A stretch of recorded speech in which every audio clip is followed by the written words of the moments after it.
കേരളത്തിന്റെയും ഇന്ത്യയുടെയും അഭിമാനം വാനോളം ഉയർത്തി നാസ ബഹിരാകാശ സഞ്ചാരി ഡോക്ടർ അനിൽ മേനോനും സംഘവും ബഹിരാകാശ നിലയത്തിലെത്തി. ബഹിരാകാശത്തിലെത്തുന്ന ആദ്യ മലയാളി എന്ന ചരിത്ര നേട്ടവും അനിൽ മേനോൻ സ്വന്തമാക്കി. ആദ്യ ബഹിരാകാശ യാത്ര ഏറെ സന്തോഷകരമായിരുന്നുവെന്ന് അനിൽ മേനോൻ പ്രതികരിച്ചു.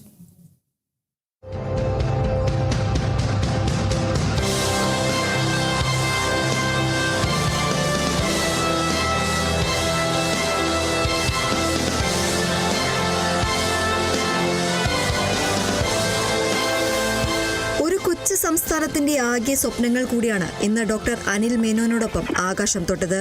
വർഷങ്ങൾ നീണ്ട തയ്യാറെടുപ്പുകൾക്കും പരിശീലനത്തിനും നിശ്ചയദാർഢ്യത്തിനും ഒടുവിലാണ് ഡോക്ടർ അനിൽ ബഹിരാകാശത്തെത്തുന്നത്. കസാക്കിസ്ഥാനിലെ ബൈക്കന്നൂർ കോസ്മോഡ്രോമിൽ നിന്ന് ഇന്ത്യൻ സമയം ഇന്നലെ രാത്രി 8:17 ദൗത്യസംഘത്തെ വഹിച്ചുള്ള സോയൂസ് MS-29 പേടകത്തിന്റെ വിക്ഷേപണം. 3 മണിക്കൂറുകൾക്ക് ശേഷം 11:30 ബഹിരാകാശ നിലയവുമായി ഡോക്കിംഗ് ആരംഭിച്ചു. പുലർച്ചെ 1 മണിയോടെ ഡോക്കിംഗ് പൂർത്തിയാക്കി ബഹിരാകാശ നിലയത്തിന്റെ കവാടം തുറക്കുന്ന ഹാച്ച് ഓപ്പണിംഗ് പ്രക്രിയ. 2 മണിയോടെ അനിലടങ്ങുന്ന 3-അംഗ ദൗത്യസംഘം ബഹിരാകാശത്തിനുള്ളിലേക്ക് പ്രവേശിച്ചു. Hello, it's great to hear from you and incredibly fast ride. I'm feeling great and I'm excited to speak with you and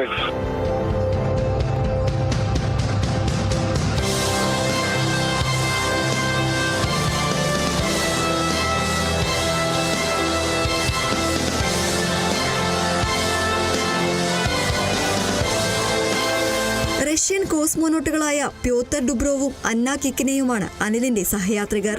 ബഹിരാകാശത്തെ micro gravity, ബഹിരാകാശത്തുള്ളവരുടെ ശരീരത്തിലുണ്ടാക്കുന്ന വ്യതിയാനങ്ങൾ, രക്തയോട്ടം, നാഡീവ്യൂഹങ്ങളുടെ ഘടന, രക്തത്തിലെ ഘടനയിലുണ്ടാക്കുന്ന മാറ്റം തുടങ്ങി വിപ്ലവകരമായ മാറ്റങ്ങൾ ഉണ്ടാക്കാവുന്ന പരീക്ഷണങ്ങളാകും അനിൽ മേനോൻ നടത്തുക. ഭാവിയിൽ ചാന്ദ്ര ചൊവ്വ ദൗത്യങ്ങളിൽ മനുഷ്യനെ അയക്കുന്നതിൽ ഈ പരീക്ഷണങ്ങൾ മുതൽക്കൂട്ടാകും.